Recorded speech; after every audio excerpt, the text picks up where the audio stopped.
আব্বু কি আছে বাজান? ঈদের আর কয়দিন বাকি আছে? ঈদের আর কয়দিন বাকি থাকলো? আর অল্প কয়দিন আছে। কেন? তুমি মার্কেট করে দিবা না এবার? মার্কেট করিয়ে তো দেবো, টাকা পয়সার এবার খুব টানাটানি। কাল কয়টা টাকার ব্যবস্থা করিলাম। শ্রাবণীরা তোমার মাছ জন্য একটু কাপড় চোপড় কিনে আনিস, আর তোমার জন্য দেখো গা তোমার আম্মুর কাছে 3000 টাকা থুয়ে দিয়েছি, নিয়ে কিছু কিনে আনো গা। 3000 টাকা কি হয়? 3000 টাকা একটা তো প্যান্ট হয় না। সে তো বুঝিছি, এখন হালের পরেই তো সব করতে হয়। 3000 টাকায় প্যান্ট হয় না বুঝলাম, কতজন তো আছে 10,000 টাকায় একটা প্যান্ট পরে, আবার কতজন 300 টাকার তাও পরে। আমরা যেরাম মানুষ সেরাম তো চলতে হয়, একটু দেখে শুনে কিনে কেটে আসো গা। তোমার আর 3000 টাকা দিতে হবে মানে? ওটা তুমি কাছে রাখো। এরম রাগ বাগ করার দরকার নেই, যাও যে ওই 3000 নিয়ে যে কিছু কিনে কেটে নিয়ে আসেন তোমার পছন্দ মতো। লাগবে না তোমার 3000 টাকা, তো ভেবে রীতি মার্কেটই করবো না।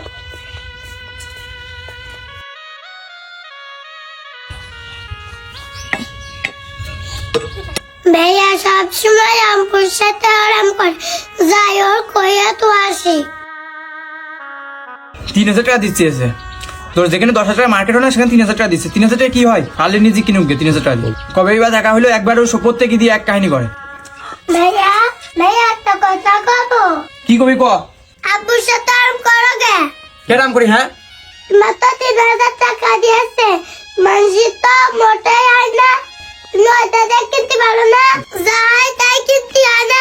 3000 টাকা কি হয়? 3000 টাকা একটা প্যান্ট হয় না ভালো করে। তুমি সবসময় আব্বুর সাথে আরাম করো। আচ্ছা ভাইয়া তুমি কি একবারও খোঁজ নিয়েছো আব্বু কিছু কিনেছ কিনা? আমি ওই পর্যন্ত দেখেছি আব্বু ওদের কিছু দেয় না, আমাকে তো দেয়। তোর তো বুদ্ধি দিতে পারে, তুই এখানে যা। ভালো কথা বলেই তো দোষ। তুমি তাই করো, আমি চলে গেলাম। তাই তো আমারই ভুল হচ্ছিল, সেরকম তো ঠিকই বলে গিয়েছে।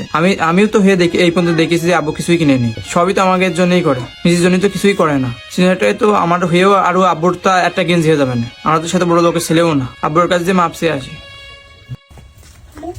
আম্মু কি হইলো? আব্বু কোন হইতি? ওই মেশিনের কলা ওই ভুইতে আছে। আচ্ছা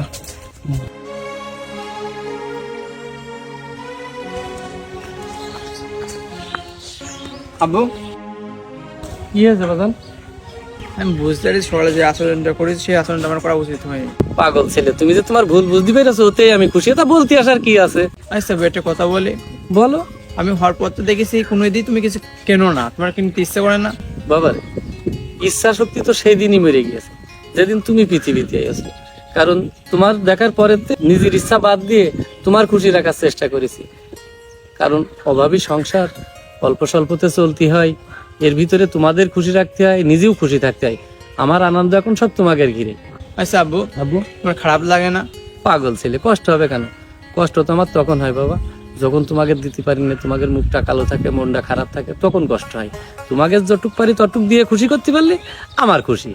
আমাদের বয়স হয়েছে এখন, আর ওইসব খুশি ঈদ কাপড় করে খুশি হতে হবে এসব নিয়ে ভাবার সময় আছে নাকি? তুমি যাও, যাই ওই 3000 টাকার মধ্যে তোমাদের ভালো দেখে একটা শার্ট প্যান্ট কিনে নিয়ে এসো। আচ্ছা আব্বু আমি চলে গেলাম। আচ্ছা ঠিক আছে, যাও, তোমার আম্মুর কাছে টাকা আছে, নিয়ে কাপড় কিনে নিয়ে এসো।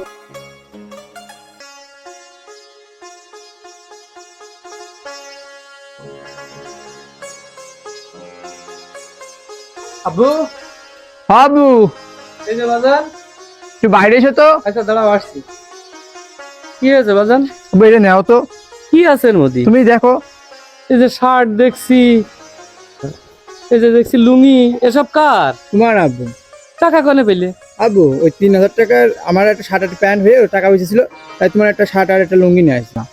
পাগল ছেলে, তা তুমি এ করতে গেলে কেন? আমি তো জন্মের পরে তোমার কোনোদিন ঈদে কোনো শার্ট আর গেঞ্জি কিনা দেখিনি আমি, ঈদের নতুন পোশাক কিনতে, তাই ভাবলাম আমি একটু কুমার পোশাক কিনলেও তোমার জন্য একটু নিয়ে যাই, তাতে সবাই মিলে আনন্দ করা যায়। পাগল ছেলে।